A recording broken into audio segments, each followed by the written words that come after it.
forældre sige, at vi må ikke lege med Ola. Han er bare en slem fyr, der aldrig går i skole.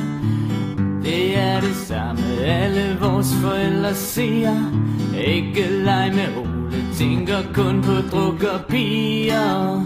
Han drikker bajer, han sniffer lighter og gas. Og når han rigtig hygger sig, så ryger han has. En gang der var Ole min allerbedste ven.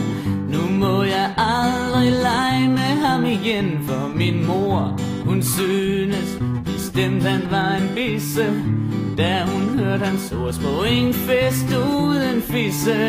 Han drikker bajer, han sniffer lighter og gas. Når han rigtig hygger sig, så ryger han has. Men nu er Ole blevet smidt ud af skolen, fordi han ragede Inger lidt for meget under kjolen.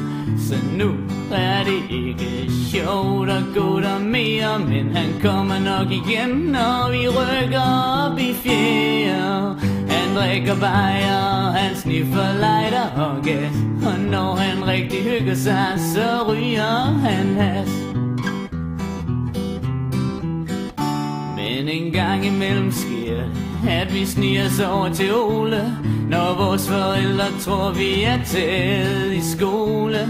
Og så kan I tro at der sker ting og sager, for vi drikker ikke sodavand, spiser ikke kransekager, nej. Vi drikker bajer, vi sniffer lighter og gas. Og når vi rigtig hygger os, så ryger vi has, ja. Vi drikker bajer, vi sniffer lighter og gas.